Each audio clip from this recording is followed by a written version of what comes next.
नमस्कार दोस्तों, स्वागत है आप सभी का सपना होम स्कूलिंग चैनल में। और आज हम 8वीं कक्षा हिंदी की जो पहली कविता है मातृभूमि पहली इकाई में से इसके प्रश्नोत्तर यहाँ पर लिखने वाले हैं। अगर आप नए हो इस चैनल को तो चैनल को सब्सक्राइब कीजिए, बेल आइकन दबाइए। मेरा नाम है सपना टीचर और मैं पुणे ज़िले के तलेगांव दाभाडे में से हूँ। आप कहाँ से हमारा वीडियो देख रहे हैं हमें ज़रूर बताइएगा। तो शब्द वाटिका के शब्द आप याद रखिएगा तो आपको एग्जाम में उसका फ़ायदा होगा। नवाना मतलब झुकाना, रज मतलब धूल, शीश मतलब सिर, बलिदान का अर्थ है प्राणहुति और जीवा मतलब जीव और देह का अर्थ है शरीर। सूचना के अनुसार कृतियाँ करो, कृति पूर्ण करो। मातृभूमि की विशेषताएं यहाँ पे लिखनी है। एक है श्री राम कृष्ण जैसे सपूतों को जन्म दिया। 2 समुद्र नित्य इसके पद रज को धोता है। 3 समुद्र इसे प्रणाम करता है और 4 मातृभूमि का पुण्य नाम है। दूसरा प्रश्न है कृति पूर्ण करो। कवि मातृभूमि के प्रति अर्पित करना चाहता है, उसका उत्तर है मन और देह। एक शब्द में उत्तर लिखो। एक कवि की जीवा पर इसके गीत है, उत्तर है मातृभूमि। और दूसरा प्रश्न है मातृभूमि के चरण धोने वाला समुद्र। तीसरा प्रश्न है मातृभूमि के सपूत है श्री राम कृष्ण। प्रतिदिन सुनने सुनाने योग्य नाम है मातृभूमि। और 5वां प्रश्न है मातृभूमि के चरणों में इसे नवाना है तो शीश। चौथा प्रश्न है कविता की पंक्तियां पूर्ण करो। सेवा में तेरी और बलिदान में जाओ, यह पंक्तियां है। सेवा में तेरी माता में भेदभाव तज कर, वह पुण्य नाम तेरा प्रतिदिन सुने सुनाऊं। तेरे ही काम आऊं, तेरा ही मंत्र गाऊं, मन और देह तुम पर बलिदान में जाऊं। भाषा बिंदु में निम्न विराम चिन्हों के नाम लिखकर उनका वाक्य में प्रयोग कीजिए। सो आपके लिए विराम चिन्हों को जानना बहुत ही जरूरी है।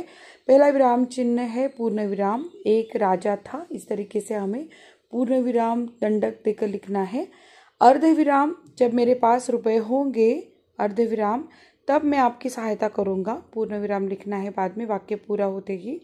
प्रश्नवाचक चिन्ह तुम्हारा नाम क्या है और प्रश्नवाचक चिन्ह। योजक चिन्ह रात दिन, पाप पुण्य, माता पिता, सुख दुख ऐसे शब्दों को लिखते वक्त लिखना है।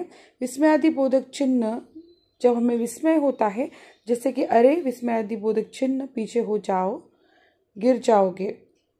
एक हरा अवतरण चिन्ह, चारों ओर भागो, भागो की आवाज सुनाई दे रही थी। दोहरा अवतरण चिन्ह जब हम किसी से कोई बात कहते हैं, तो देखिए मेरे बड़े भाई ने कहा, दोहरा अवतरण चिन्ह में लिखना है मुझे तुम पर गर्व है।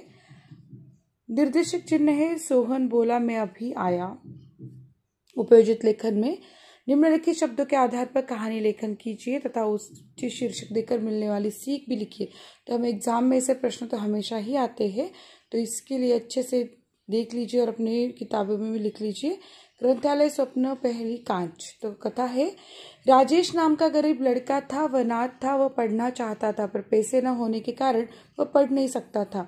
वह कांच की दुकान में सफाई का काम करता था। कांच की उस दुकान में कांच से बनी हुई रंग बिरंगी वस्तुएं थी। एक दिन सफाई करते समय कांच का गिलास उसके हाथ से नीचे गिर गया। इस कारण दुकान का मालिक उस पर गुस्सा हो गया और उसने उसे नौकरी से निकाल दिया। राजेश रोता रोता घर चला आया। बिना कुछ खाए वह सो गया। नींद में उसने एक परी को देखा। परी ने उससे कहा कि यदि वह उसकी पहेली का जवाब देगा तो टूटे हुए कांच के गिलास का फिर से जोड़ देगी। खुशी के मारे वह सपने में उछलने लगा। उसी वक्त उसकी आंखें खुली और तब उसे पता चला कि वह सपना देख रहा था। राजेश बहुत ही निराश हो गया। दूसरे दिन घूमते घूमते वह ग्रंथालय में गया। उसने ग्रंथालय में बैठकर किताबें पढ़नी चाहिए, लेकिन ग्रंथपाल ने उसे मना कर दिया। उसी वक्त वहां पर एक सज्जन व्यक्ति आए। उन्होंने जब यह जाना कि वह गरीब बच्चा किताबें पढ़ना चाहता है लेकिन रुपए न होने के कारण वह पढ़ नहीं सकता, तब उन्होंने स्वयं ठान लिया कि उस गरीब बच्चे की पढ़ाई का सारा खर्च वे स्वयं करेंगे। सचमुच विजू की तकदीर बदल गई। आगे चलकर वह पढ़ लिख कर डॉक्टर बन गया। सीख, कठिन परिश्रम का फल सदैव हितकारी होता है। मेहनत के बल पर हम सफलता प्राप्त कर सकते हैं। स्वयं अध्ययन में प्रश्न है, विकास की ओर बढ़ता हुआ भारत देश से संबंधित महत्वपूर्ण कार्यों की सूची बनाइए।